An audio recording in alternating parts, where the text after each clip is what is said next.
마가복음 5장 35절 이하입니다. 아직 예수께서 말씀하실 때에 회당장의 집에서 사람들이 와서 회당장에게 이르되 당신의 딸이 죽었나이다. 어찌하여 선생을 더 괴롭게 하나이까? 예수께서 그 하는 말을 곁에서 들으시고 회당장에게 이르시되 두려워하지 말고 믿기만 하라 하시고 베드로와 야고보와 야고보의 형제 요한 외에 아무도 따라옴을 허락하지 아니하시고 회당장의 집에 함께 가사 떠드는 것과 사람들이 울며 심히 통곡함을 보시고 들어가서 그들에게 이르시되 너희가 어찌하여 떠들며 우느냐? 이 아이가 죽은 것이 아니라 잔다 하시니 그들이 비웃더라. 예수께서 그들을 다 내보내신 후에 아이의 부모와 또 자기와 함께한 자들을 데리시고 아이 있는 곳에 들어가사 그 아이의 손을 잡고 이르시되 달리다고 하시니 번역하면 곧 내가 내게 말하노니 소녀야 일어나라 하심이라. 소녀가 곧 일어나서 걸으니 나이가 12살이라. 사람들이 곧 크게 놀라고 놀라거늘. 아멘. 오늘은 마가복음 22번째 시간으로요. 제목을 십자가의 죽음과 영의 부활, 진리의 응시, 호라오라는 제목으로 말씀을 나누겠습니다. 지난주에 이어서 연결되어 있는 부분이라요. 같이 얘기를 해야 되겠죠. 12회 혈루증으로 고통받는 여인을 고치신 후에 예수님은 회당장 야이로의 집으로 가셨죠. 그러니까 야이로의 집으로 가는 길에 혈루증 여인이 예수님의 옷자락을 만지고 이제 고침을 받은 그 이야기인 거죠. 두 여자는 모두 열둘과 관련되어 있고 이 열둘은 12년 동안 생명을 담지 못한 여인이 예수님을 만나서 혈루의 근원이 이제 마르게 되었다라는 것은 이제 참된 신랑을 만나 진짜 생명을 담을 수 있는 자가 되었다라는 것이었고요. 같은 것으로 12살 된 야이로의 딸, 회당장 야이로의 딸, 회당이라는 율법 아래서 그의 백성, 율법 아래서 죽은 야이로를 살리시는 이적을 통해서 이스라엘 백성이 율법 안에서 이렇게 죽은 자로 나타나 있고 12살이라는 그 신랑을 맞이할 결혼할 준비가 된 여자에게 찾아가셔서 그를 살리심으로 그 율법의 참된 신랑, 율법을 완성한 참된 신랑이 오셨음을 이제 나타내는 보이는 거라고 말씀을 나누었습니다. 오늘은 이제 이어서 비슷한 얘기이지만요, 그냥 전체적으로 내용 자체, 내러티브 자체보다 내러티브가 담고 있는 이 복음적 의미, 죽는 것과 이제 죽어서 살리시는 예수님의 그 이적의 사역이 담고 있는 의미가 뭔지를 죽음과 부활이라는 교리적 용어로 설명하고 나누어 보도록 할게요. 이어서 사모님 읽으시죠. 율법의 영이 하나님 사랑과 이스라엘 계명으로 그리고 그 계명이 그리스도의 십자가와 부활을 하나로 완성하는 진리를 담고 있는 사랑이 있습니다. 그래서 이스라엘이 12로 부름을 받았고 이 12의 마지막 하나로 완성되어 교회에게 사랑으로 건네질 때 율법 안에 있는 자들이 새 생명, 진리 가운데서 행하게 되는 것입니다. 인간은 언제나 죽은 자로 있습니다. 그 죽은 자는 죽음의 행실, 사망의 행위를 합니다. 성경이 죽은 자를 살리신 이적이 기록된 이유가 여기 있습니다. 그리스도의 영을 진리의 말씀으로 다시 전파하시 우리는 죽어있는 자들이었다고 말씀하시는 것입니다. 예수님은 이렇게 공생의 기간 동안 죽은 자들을 살려내는 이적을 보여주셨습니다.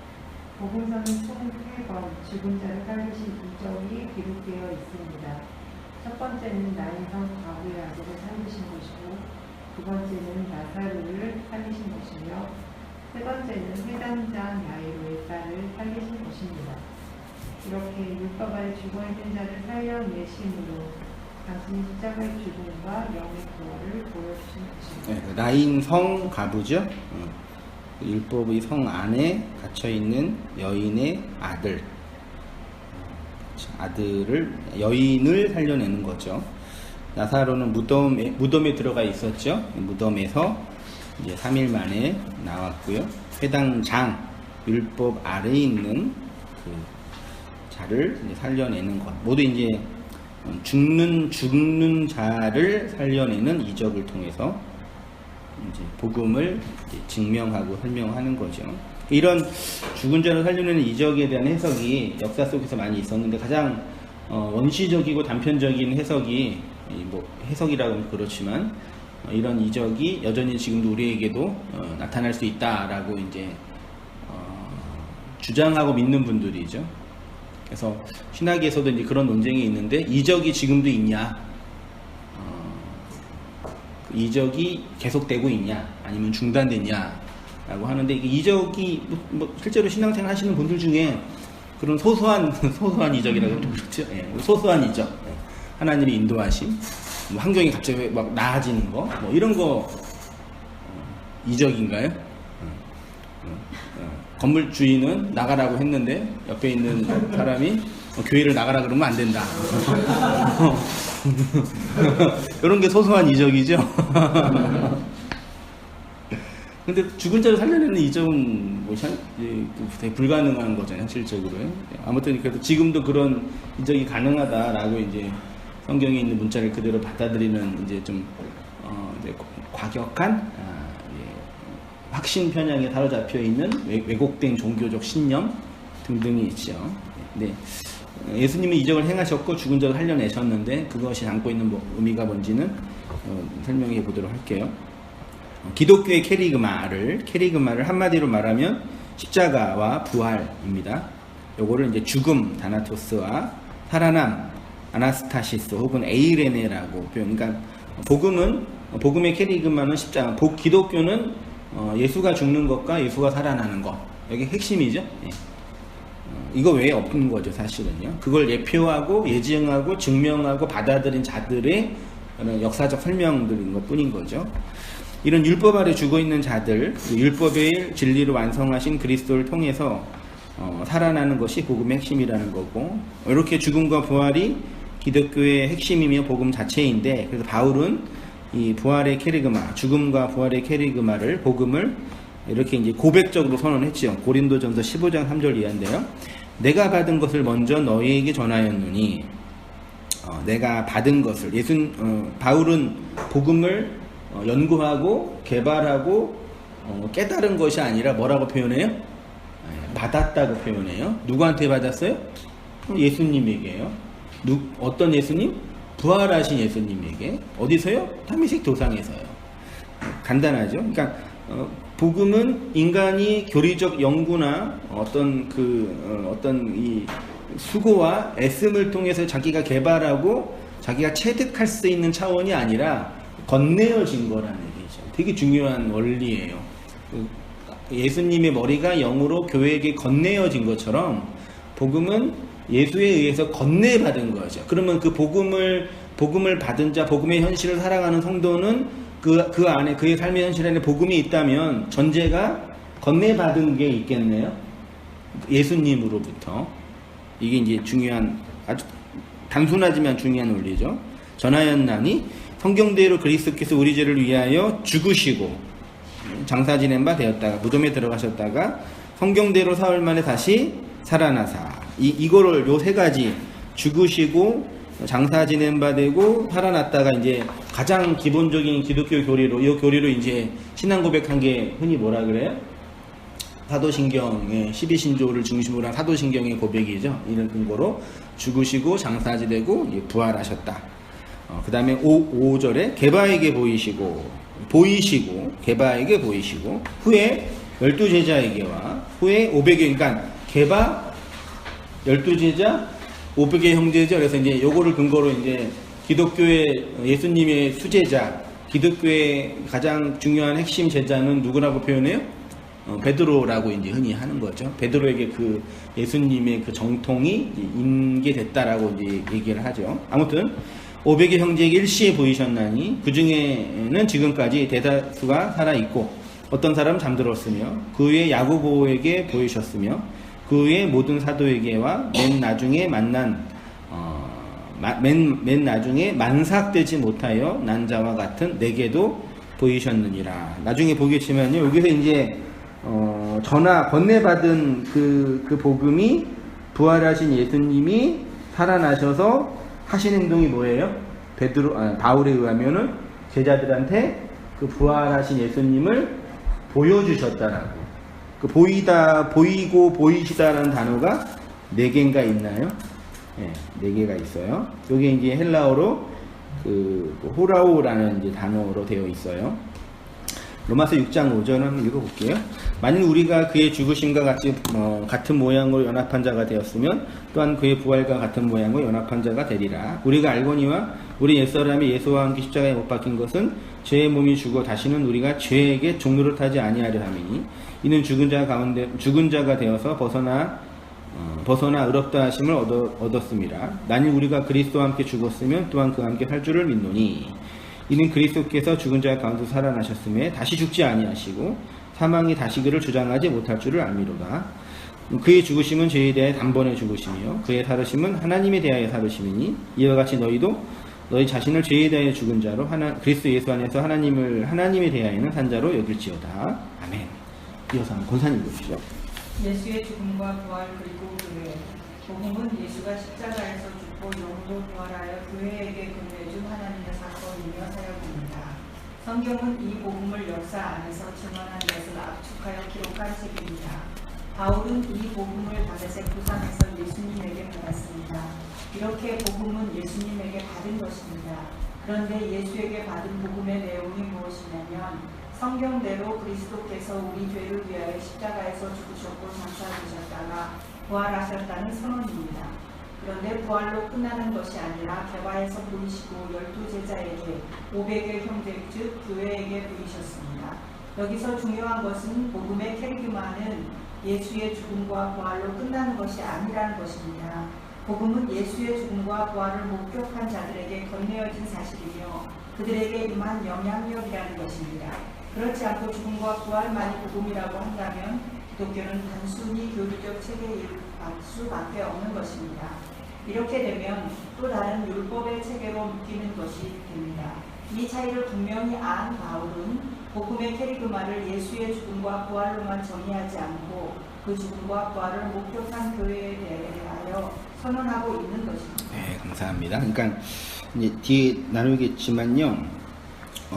십자가의 죽음과 그 죽음에서의 부활한 예수 사건으로만 복음을 설명하게 되면은 이 역사의 현실을 살아가고 있는 지나고 있는 교회와의 관련된 연관성을 상실하게 되는 거예요.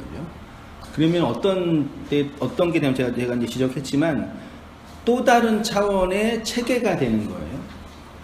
그걸 신학적 체계라고도 하고 율법적 체계라고도 하고 그게 이제 필요 없다, 나쁘다라고 이제 말씀드리고 싶은 것이 아니라 되게 이제 객관적이고 내 밖에 있는 사건이 되는 거죠.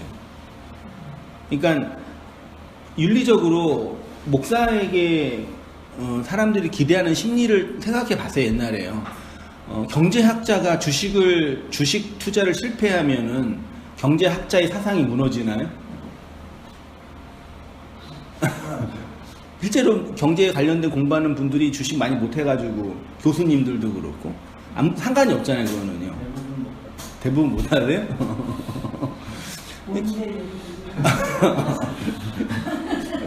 장모님이 경제학 했다 그러셨나요? 그러니까 예를 들어서 그러니까 자기가 연구한 학문의 분야와 자기 역사에 실제로 살아가는 현실이 갈라져 있어도 비난할 수 있겠지만 치명적인 건 아니잖아요. 근데 이제 목사, 신학자가 자기가 믿고 있는 기독교 신념이나 신학 지식을 근거로 거기에 덧붙여지는 연결되는 삶이 없을 때는 당장 말하는 게 어떻게 목사가 그 모양이야. 어떻게 목사가 그래 이렇게 말하는 거거든요. 그러니까 이미 그 복음을 받아들인 성도의 이 내재된 이 무의식 속에 이 복음은 캐리그마는 우리의 삶과 우리의 역사의 현실과 떨어질 수 없는 거다. 그게 도덕적으로 설명을 하든 윤리적으로 설명하든 어쨌든 분명한 전제는 여기 분리돼서는 안 된다는 게 내재되어 있는 거죠. 아주 중요한 해석의 장치라고 생각해요. 그러니까 예수가 죽고 부활한 이 복음적 사건이라는 객관적인 사상 체계가 우리의 현실의 삶 속에 어떤 식으로 연결되지 않고서는 그거는 반쪽 복음이다 혹은 복음이 아니다라는 부분이죠. 그래서 우리가 계속 고민하는 게 그런 거잖아요.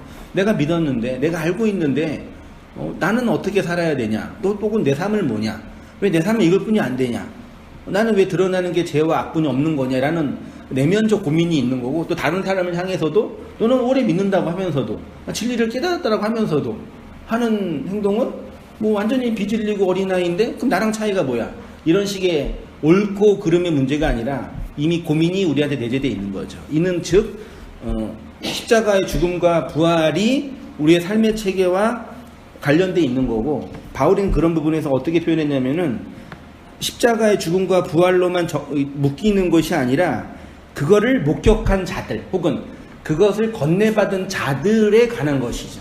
그래서 기독교 신앙에서 가장 중요한 핵심의 그 원론이 교회라는 이 집합체예요. 그렇죠? 이 교회가 그동안 카톨릭이나 개신교에 의해서 많이 왜곡돼 있죠. 망가져 있잖아요. 건물, 목회자, 모임, 조직, 요걸로 한정하고 영을 받은 개별자로서의 성도의 존재 자체를 교회라고 인정하지 않는 거죠.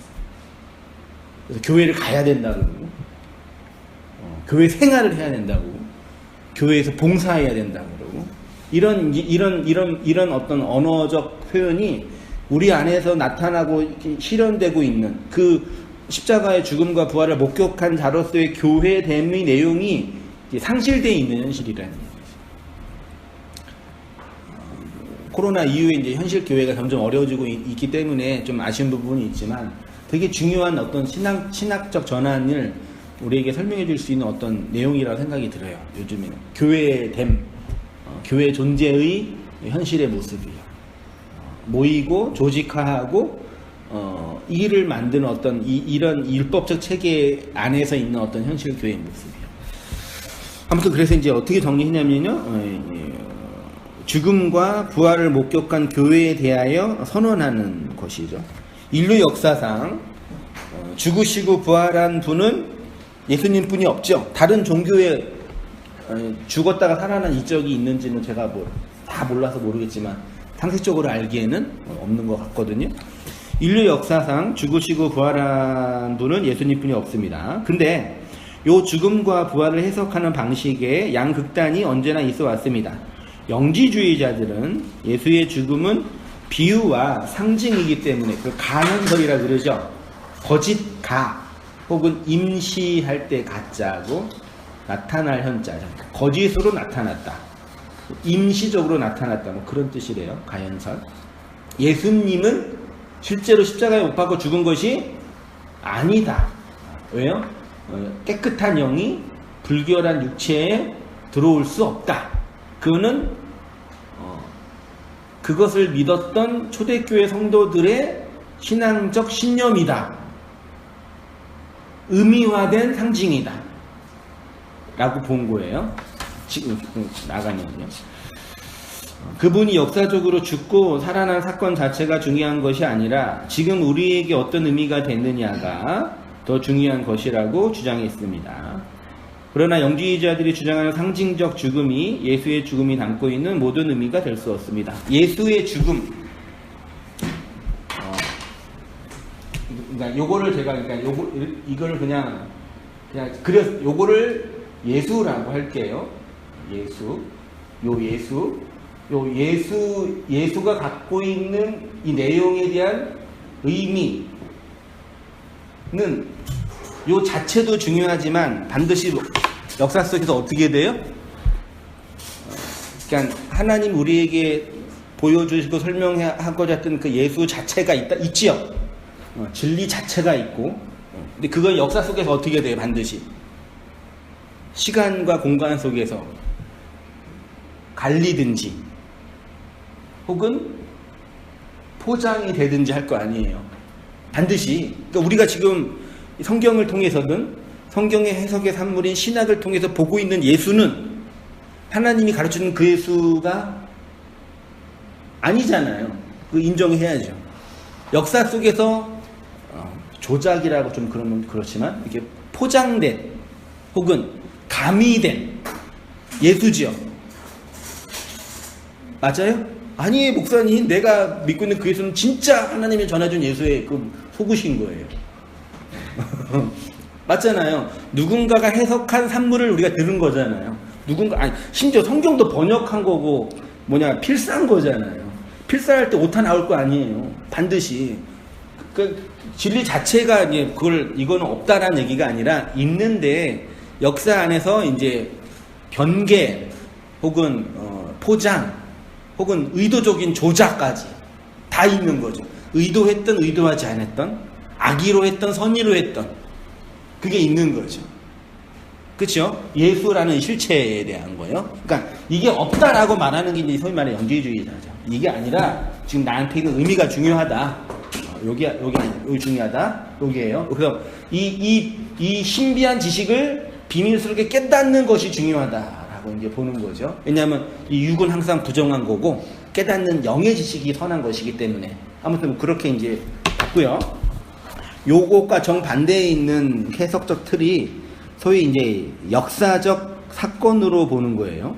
이와 반대로 예수의 죽음과 부활을 역사적 사건으로만 보는 자들이 있습니다. 소위 역사적 예수 연구 운동이라고 불렸는데 이들 주장의 핵심은 초대교회 성도들이 이해하고 해석했던 예수의 죽음과 부활은 역사적 예수의 사건이지요.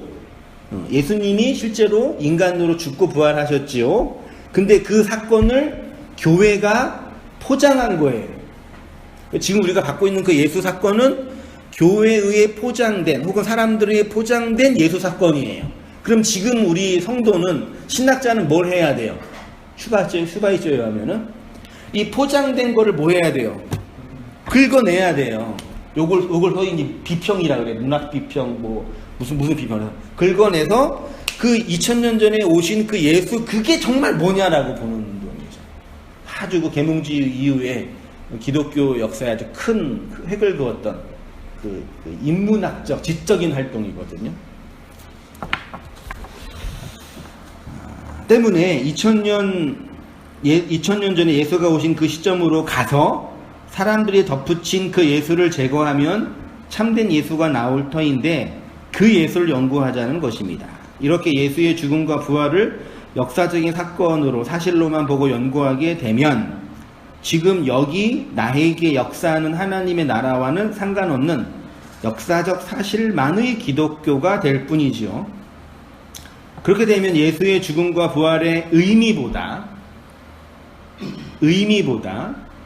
신비한 지식적 깨달음보다 그분의 인격과 사역을 뭐하는 쪽으로요? 본받는 쪽으로, 따라가는 쪽으로 가게 되는 거죠. 반드시 그렇게 되더라고요. 그래서 그렇게 연구했던 슈바이처가 예수라는 그 선한 인물을 따라서 자신도 그렇게 해보신 거죠. 그래서 세계 위인 중에 한 명이 된 거잖아요. 실제로 똑똑하셨고 신학자이면서 의사이고 철학까지 하시고.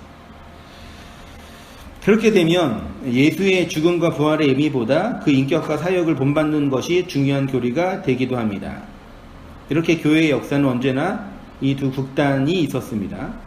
역사적 사실에 추종한 자들은 예수님을 자신이 본받고 따라야 할 선생, 성인으로 만들었다면 예수의 죽음과 부활을 상징적 사건으로 본 자들은 자신에게 임한 영적인 그분이 뭐 죽었든 살았든 했던 그게 중요한 게 아니라 그것이 나한테 지금 어떤 깨달음과 의미가 되냐, 요걸 강조하는 거예요.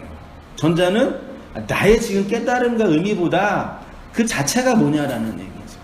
근데 되게 무섭지 않나요? 저는 이 교회 역사를 보면서 그 역사는 언제나 우리의 현실 가운데 나타나고 있고 반복되고 있고 드러나고 있다. 누구를 비난하기 전에 내 안에서.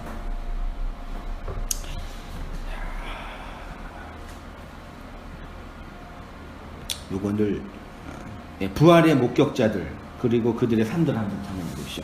부활의 목격자들 그리고 그들의 삶들. 성경에 기록된 예수의 죽음과 부활 사건을 보면서 저는 그런 생각이 들었습니다. 사실 예수님은 필연적으로 죽으셔야 할 분이지만 그 죽음을 당하신 예수님의 입장에서 한번 생각해 보았습니다. 죄 없으신 예수님이 십자가에 죽고 부활하셨습니다. 그분의 죽음은 억울한 죽음입니다. 사람들이 죄와 악, 폭력성과 이기성과 하나님을 대적하는 마귀적 본성을 폭로하고 드러내기 위한 죽음이기 때문입니다. 그분의 죽음은 자신의 죄와 악에 대한 결과가 아닙니다. 특히 십자가에서 죽기 직전에 모함과 고문을 받으신 장면은 너무도 억울하고 분한 죽음입니다. 그렇게 비참하고 억울하게 살해를 당하셨습니다. 그렇게 죽음을 당하셨는데 그분이 부활을 하셨습니다. 그러면 자신의 살아남을 누구에게 보이고 싶을까요? 당연히 보면 인간들은 자신을 죽인 자들에게 자신의 살아남을 증명하려고 할 것입니다. 그런데 부활하신 예수님은 자신을 죽인 자들에게 나타나서 자신의 의로움과 정당함을 증명하지 않으셨습니다. 이 점이 진리의 영역에서 아주 중요한 지점입니다. 네, 거기까지는요. 예수님의 죽음을 신명기적 관점에서 볼 때는 무슨 죽음이에요? 축복의 죽음이에요? 저주의 죽음이에요? 저주의 죽음이죠. 신명기에서도 나무에 달린 자는 누구의 저주를 받아요? 하나님의 저주를 받아 죽었다 그러니까. 그러니까 이스라엘 백성이 예수를 살해할 때는 하나님의 신적인 심판을 대신한 거였거든요. 너는 하나님의 저주를 받아 죽는 거야. 죽어야 돼 그랬단 말이에요. 그럼 예수님 입장에서 본다면 예수님은 억울한 죽음인 거죠. 잘못한 것도 없잖아요. 아니 우리가 흔히 말하는 뭐 대속적 죽음이라 희생적 죽음이란 우리가 이미 해석한 죽음이고, 예수님 입장 당사자에 본다면 이거 원통하고 분한 죽음 아니에요. 뭘 잘못했어요 예수님이? 그냥 유대인들 종교 지도자를 밖으로 좀 가져간 그것도 나중에 다 돌려줬잖아요. 아무것도 갖고 간 거 없었단 말이에요. 그냥 그 종교 권력자들에 의해서 이렇게 살해당한 거잖아요. 그 살해당할 때는 너가 잘못했다가 아니라 너는 하나님의 저주를 받은 거야. 그런 거란 말이에요. 그러면 실제로 저주를 받았고, 그리고 모욕도 당했고, 모든 인간적 그 굴욕을 당했고, 그리고 그 비참하게 죽었고, 그러니까 인간이 죽을 때 가장 큰 고통을 당하며 죽는 그 고문 형태로 죽은 거잖아요. 그냥 참수 당한 것도 아니라 그냥 고문 당하다 죽으신 거예요. 그러면 예수 입장에서 그렇게 죽었잖아요. 근데 어떻게 됐어요? 이거 살아났어요. 부활했단 말이에요. 그러면 딱 부활했어요. 죽음에서 부활했단 말이에요. 그러면 제일 먼저 하고 싶은 게 뭐겠어요? 내가 예수라면.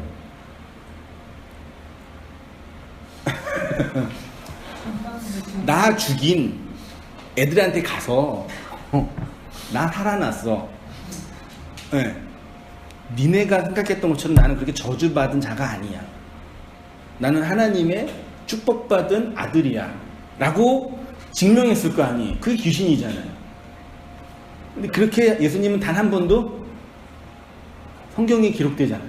단 한 번도 자신을 살해하고 자신을 죽인 자들에게 나타나지 않으셨어요. 오직 교회에게만. 그리고 예수님이 부활했다는 소문만 그들이 들었어요. 나중에는 부활한 게 아니라 제자들이 뻥쳤다고 그런 거죠. 시체 갖다 여기 숨겼다고. 그러니까 예수님이 죽고 부활하신 이후부터 지금까지 2000년 동안 예수의 부활을 목격한 자들은 누구뿐이 없어요? 교회뿐이 없어요. 다른 모든 사람들은 그런다고 하더라. 그런다고 하더라예요. 그러니까 여기에서 기독교 신앙이 그 예수의 죽음과 부활을 목격한 자들인 교회에게 건네어진다는 얘기의 가장 중요한 지점은, 복음은 누군가가 그런다 하더라로 증거되는 게 아니라 나에게 객관적인 원리 안에서 주관적으로 임한 사건이라는 얘기죠. 그 목격자들의 모습이라는 얘기죠. 예수님은 단 한 번도 교회 아닌 자들에게 자신의 부활을 보여주지 않으셨습니다. 부활하신 예수님을 목격하지 못한 자들은 오직 그 부활을 목격한 자들의 소문을 통해서만 들었습니다. 이는 그들이 그리스도의 죽음과 부활, 즉 복음의 캐리그마와는 전혀 상관없는 자로 살아간다는 것입니다. 그들이 예수를 믿지 않은 것이 아니라 그들에게 믿음이 주어지지 않았다는 것이고, 그들이 하나님을 선택하지 않은 것이 아니라 하나님의 선택에서 유기된 자들이라는 것입니다. 부활하신 예수님은 오직 교회에게만 나타나셨습니다. 이는 지금도 동일한 것입니다. 예수님의 부활을 목격한 자는 오직 교회뿐이 없습니다. 2000년 전에도 그러했고 그때부터 지금까지도 그러하죠. 그래서 복음서 기자들이 계속 말하는 게 그 부활을 목격한 자들의 증언이라고 말합니다. 전도는 목격한 것들에 대한 증언인 거죠. 자, 이게 이제 왜 중요한 이제 화두가 되냐면 이거죠. 교회에게 임한 진리의 호라우요. 한번 권사님 보시죠. 부활하신 예수님은 자신을 살해한 자들에게 나타나지 않으시고 오직 베바와 12 제자와 500의 형제들에게만 보이셨습니다. 고전 15장 3절 이하에 부활하신 예수님이 보이셨다고 할 때 단어가 호라오입니다. 호라오는 그냥 눈으로 보는 것 정도가 아니라 그 내용과 본질을 보고 이해하는 것입니다. 그런데 과거 수동표입니다. 부활하신 예수의 그 본질이 제자들에게 보여진 것이고 보여진 이후 그 영향력이 현재까지 계속되고 있다는 의미입니다. 예수님의 부활이 제자들에게 보여지게 되었습니다. 그리고 그 과거의 복이 현재까지 계속 영향을 주고 있는 역사적 사실이면서 비밀스러운 지식이라는 것입니다. 예수님은 이렇게 제자들과 교회에게만 보이십니다. 교회는 이렇게 예수의 죽음과 부활을 본 자들입니다. 이러한 호라오가 없는 자들이 기독교를 이해하는 것을 역사적 기독교, 관념적 기독교라고 하는 것입니다. 그러나 교회는 예수의 죽으심과 부활을 응시하게 된 자들입니다. 그래서 교회는 예수님의 십자가와 부활에 매인 바 된 자로 거기서부터 시작되어 나오는 영향력 아래서 살아가게 됩니다. 따라서 복음은 하나님의 자기 계시일 뿐만 아니라 계시하시는 하나님에 대한 교회의 인식인 것입니다. 그래서 교회는 계시된 하나님의 사역이 펼쳐지는 삶의 형식이 되는 것입니다. 그래서 이제 아까 고전 15장 3절 이하에 나타나셨다 그랬죠. 본문 자체는 보이시고, 그렇죠? 보이시고 살아나사 보이시고. 그러니까 예수가 보인 거죠. 단어 한글로 보면. 근데 이게 호라오인데 과거 수동태예요. 그러니까 예수가 보여주셨다라는 거죠. 근데 이게 호라오가 그 산상수훈 강론할 때 그 몇 절인가요? 마음이 청결한 자의 복이 하나님을 보는 거였어요? 보는 거였죠. 그 보다가 호라오라는 단어인데 그 헬라어에 보다라는 단어가 한 대여섯 개 있어요. 더 많이 있는데 이거를 이렇게 다 구분해요. 똑같이 적용할 수는 없지만 그래도 기본적으로 본다면 단계적으로 이렇게 보는 게 있다고 해요. 그래서 객관적으로 보는 거, 욕망으로 보는 거, 연구하여 보는 거, 이렇게 옵타노마이, 에이돈, 블레포가 있고, 그 다음에 이제 호라오는 대부분 다 그 본질을 깨닫는 거죠. 그래서 뭐 우리나라 말해도 먹어보다, 만져보다 이렇게 하는 것처럼 이렇게 보는 게 그 어떤 그 실체에 들어가는 거죠. 그렇게 보지 않고 예수를 보면은 옵타노이하게 보게 되면은 포장된 예수, 조작된 예수 보는 거예요. 카톨릭에서 만든 그 십자가에 달린 그 예수 보는 거죠. 개신교에서 만드는 복주는 예수 보는 거죠. A돈으로 보는 건 자기 욕망 똑같죠. 내가 바라는 그 상으로 보는 거죠. 블레포는 연구하는 거죠. 객관적 역사로.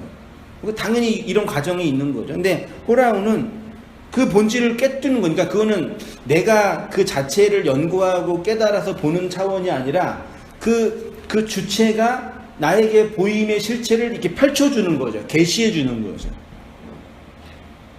이게 아주 중요한 그 복음적 시작인 것 같아요. 내가 공부도 하고 연구도 하고 깨닫기도 하고 노력도 하지만 그 실체가 나에게 드러나는 거죠. 그걸 호라오 과거 수동태로 보이셨다. 그러니까 그걸 본 자가 과거에서 봤는데 그 뭐냐면 봤던 그것에 의한 영향력이 지금도 되는 거예요. 바울이 갈라디아서인가 거기에서 내가 그리스도와 십자가에 못 박혀 죽었나니 과거 수동태예요. 죽었는데 그 죽음이 지금 나에게 계속 뭘 줘요? 그 죽음의 영향을 계속 받고 있다는 얘기죠. 그러니까 어느 부활하신 주님을 만난 어느 시점에서 부활하신 그 주님의 실체를 호라고 한 자들 안에 나타난 그 주님이 인도하시고 붙잡는 그 현실이 나타나고 있다라는 표현이 과거 수동태로 되어 있는 호라오라는 단어인 거죠. 그 바울도 받았다고도 표현한 거죠. 보이신 거죠.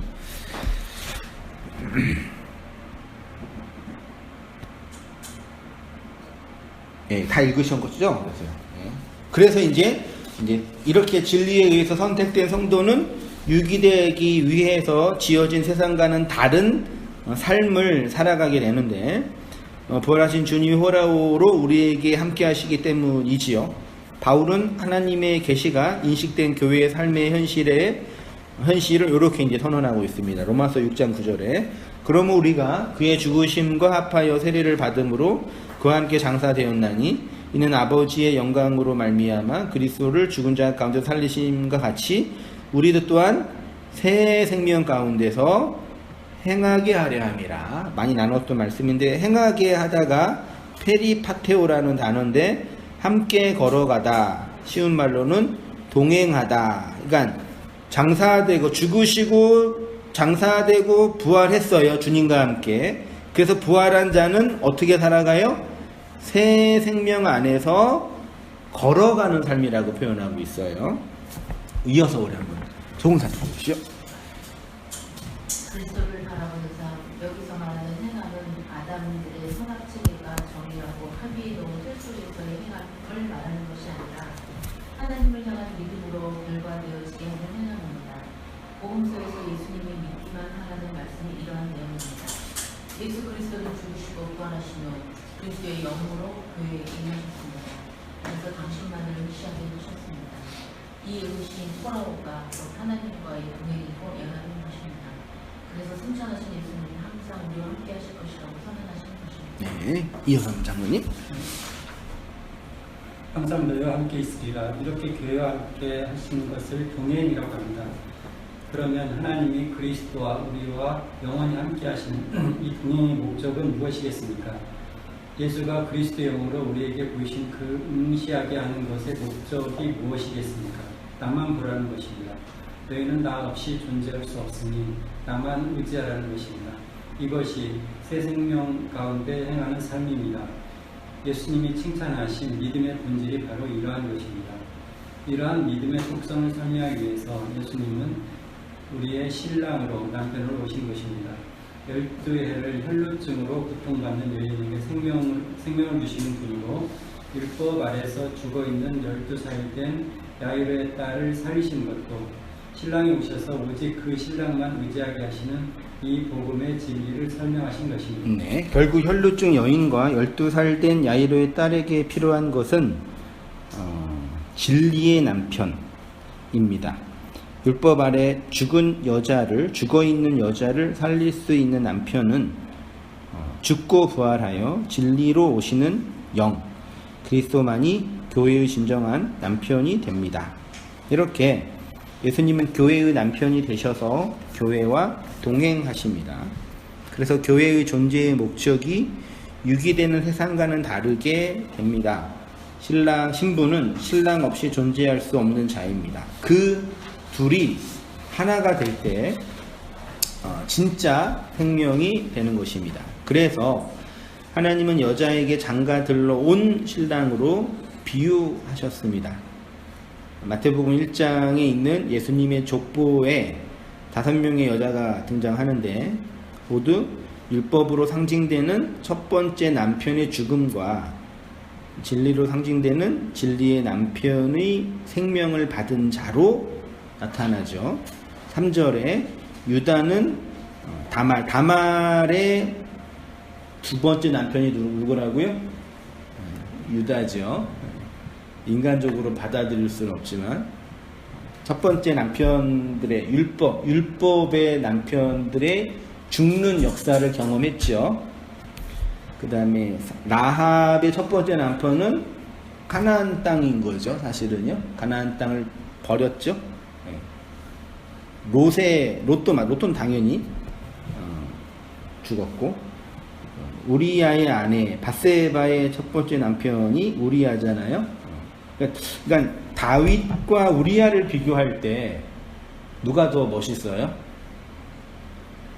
인간적으로 보면은 우리아가 진짜 충성스럽고 집에 가서 좀 쉬라 그러니까 나 전쟁통에 내 부하들 다 고생하고 있는데 무슨 집사람이랑 자요. 충성스럽고 우직하고, 그치요? 근데 그 우리아를 다윗이 살해하죠. 그러니까 우리아는 율법이고 다윗이 은혜예요. 맞잖아요. 그리고 거기에서 솔로몬이라는 언약의 아들이 나온 거죠.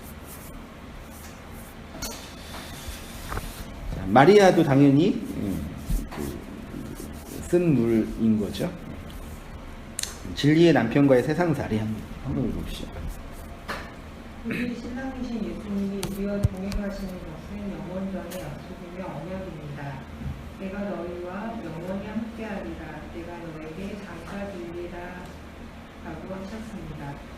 성도는 이렇게 예수 그리스도의 십자가와 부활로 말미암아 정말 새로운 하나님의 나라로 옮겨진 것입니다. 신도인 교회는 신랑과 동행하면서 역사 속 천국살이를 시작하는 것입니다.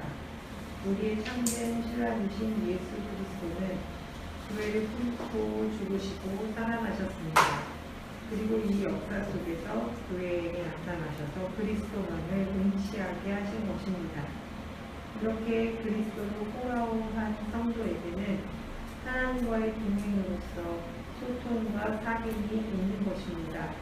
신랑이 신부와의 동행을 통해서 이루고자 하는 목적은 너는 나 없이 살 수 없는 존재라는 것을 가르치시는 것입니다. 이것이 바로 예수 그리스도의 죽음과 부활이 교회에게만 호라호하게 된 이유입니다. 십자가에 매달린 예수를 통해서 자신이 더 성숙하고 부활의 능력을 받아서 신랑과 상관없이 독립적인 존재로 살게 하는 것이 교회의 목적이 아니라는 것입니다. 이어서 복된 기독교. 그런데 오늘날 어떤 사람들은 이렇게 신랑과 상관없이 성숙한 여자로 살아가는 것을 마치 신앙의 성숙인 양 이해하고 있습니다. 부활의 그리스도의 영을 받아 그 영의 능력으로 자신의 자아를 포장하고 확장시켜주시는 것이 아닙니다. 성령의 능력은 인간의 고통과 불편과 아쉬움을 해결해주는 종교적 효능이 아닙니다. 부활이 가지고 있는 내용은 죽여서 살아내는 것입니다. 신부가 신랑 없이는 생명을 담을 수 없고 율법의 죽음에서 나올 수 없다는 것이 곧 신부의 죽음입니다. 이 죽음이 곧 부활이라는 것입니다. 율법을 받은 이스라엘의 본질은 생명을 담을 수 없는 하여라는 여자이고 부정한 여자이며 율법 아래 죽어있는 여자일 뿐입니다. 그래서 성경은 교회의 존재와 삶의 에너지의 근원을 선악과 먹은 아담의 욕망이 아니라 하나님의 입에서 나오는 모든 말씀이라고 하는 것입니다. 네.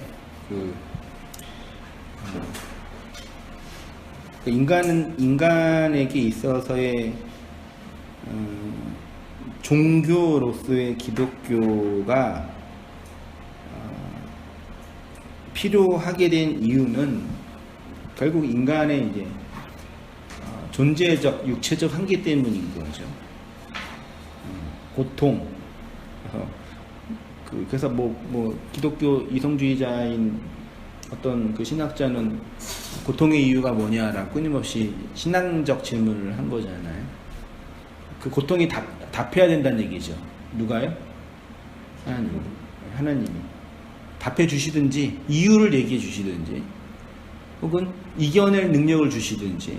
너무 고통이라는 게 너무 메타단놈적이 거대하면은 그냥 우리 삶의 현실의 불편함에 대하여 하나님이 답해 주셔야죠. 아니면 나의 연약하고 불편한 삶을 개선시켜 주시든지. 그렇게 이제 포장돼서 만든 기독교가 뭐 거시적으로 인본주의 기독교고 내용적으로는 뭐 고지꼭뒤에 올라가자 그러고 그 다음에 뭐 어떤 종교적 해탈을 하자 그러고 그런 거죠. 그러니까 역사의 현실이 그러함을 시간과 공간 안에서 그대로 받아들여 걸어가는 삶에 대한 그 저항감, 하나님의 질서와 묵시적 완료를 순응하기 싫어하는 인간의 그 자아의지에 대한 고백들이 지금 우리 이 거대 문명 기독교 안에서 흘러나오고 있는 고민들이에요. 가장 원시적인 질문이잖아요. 왜 하나님이 코로나를 허락하셨어요? 어떤 목사들이 계속 그런 거 써요. 코로나를 주신 하나님의 이유. 우리는 이걸 통해서 뭘 배울 수 있을까? 막 써요. 되게 고결하고 되게 멋있는 고민인 거죠. 그 근저를 보면은 다 이거예요. 종교의 필요성을 욕구하는 인간이 그 종교의 형상화된 하나님을 찾고 구하고 질문하는 거죠. 그 주체는 언제나 누구예요? 인간인 거, 나인 거죠. 인간이 지구의 주인이에요? 온 우주의 주인이 인간이에요?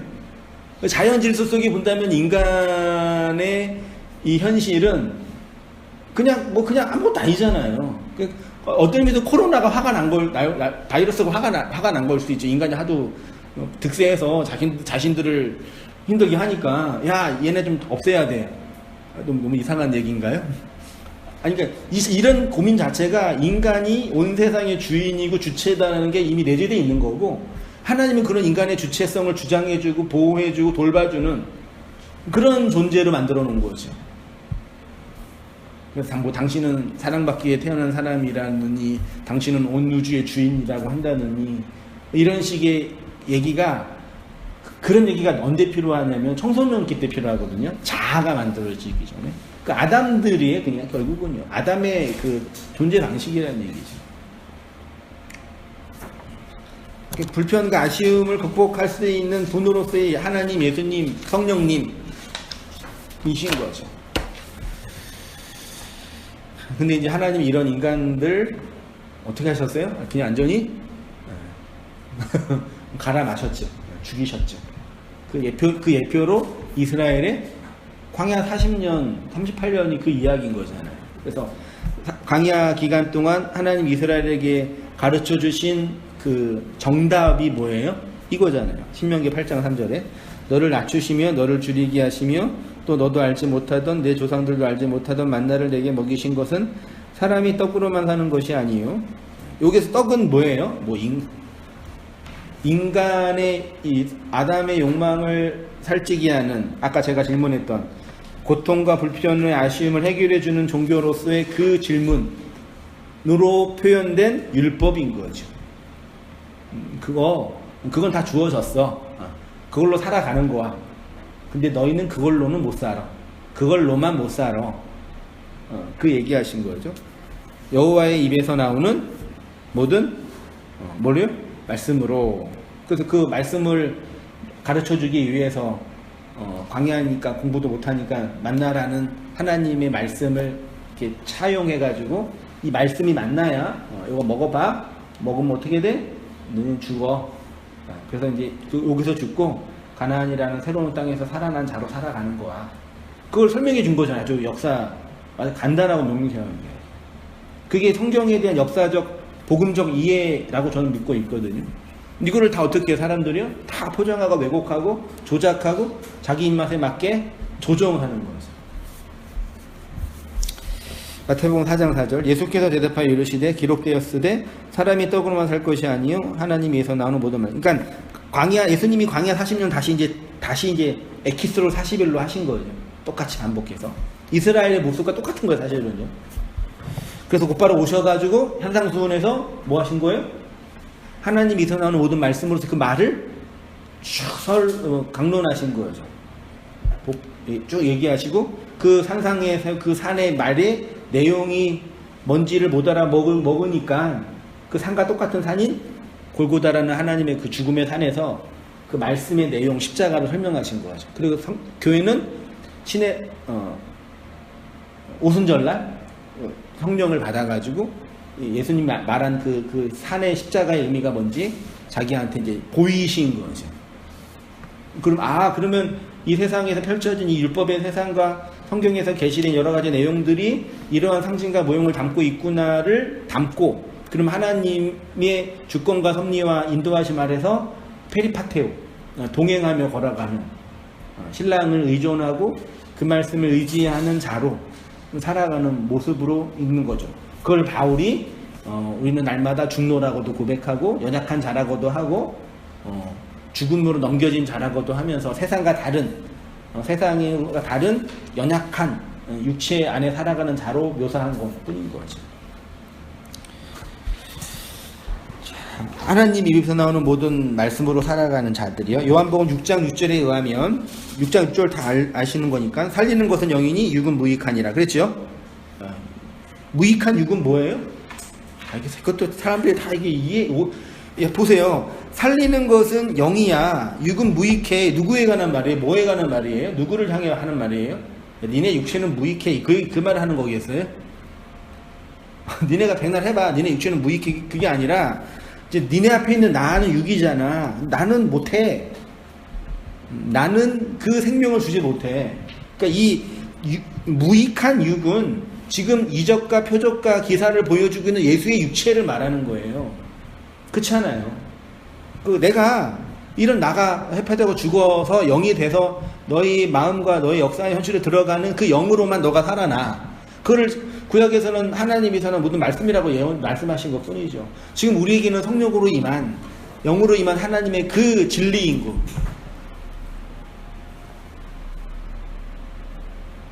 그래서 복음은 그 건네받은 교회를 통해서만 증거되는 거죠.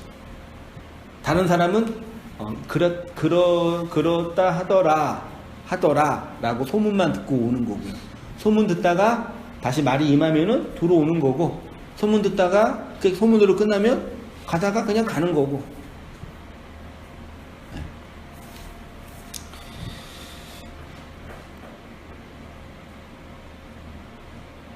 여기서 말하는 무익한 육은 그냥 인간의 육체가 무익하다는 것이 아니라 육체로 오신 예수, 십자가에 매달려 있는 그 예수로는 너희를 생명으로 이끌 수 없다라는 말씀인 것이죠.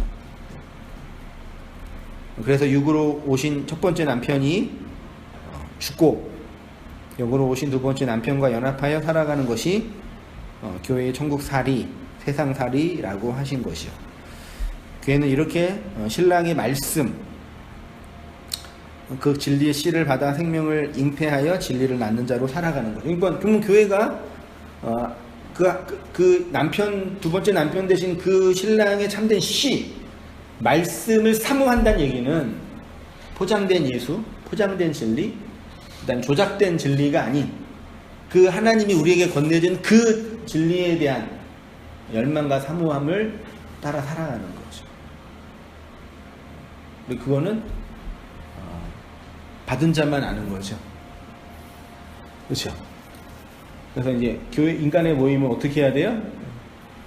받은 자가 그 받은 것을 뭐 하는 거예요? 맞춰보는 거죠. 이렇게 빗대는 거죠. 이렇게요.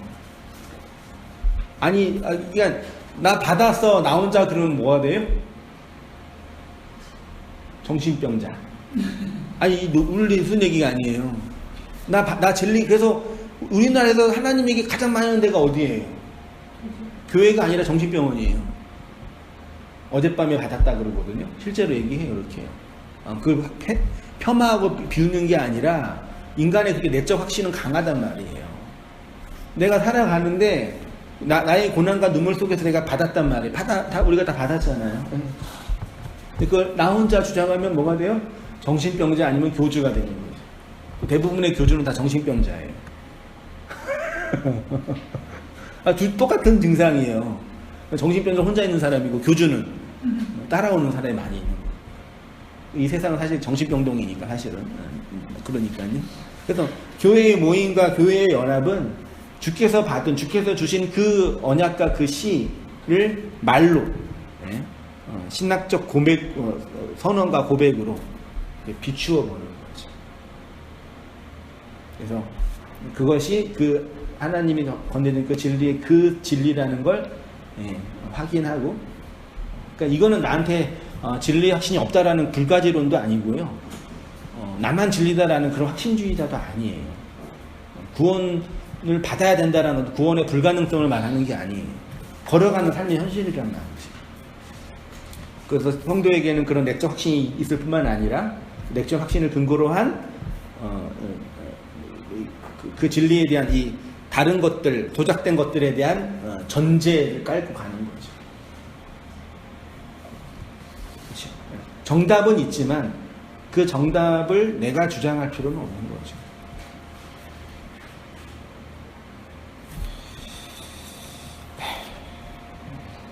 이 은혜 안에서 인내하며 페리파테오 함께 걸어가는 우리의 삶이 되기를 주님의 이름으로 축원드립니다.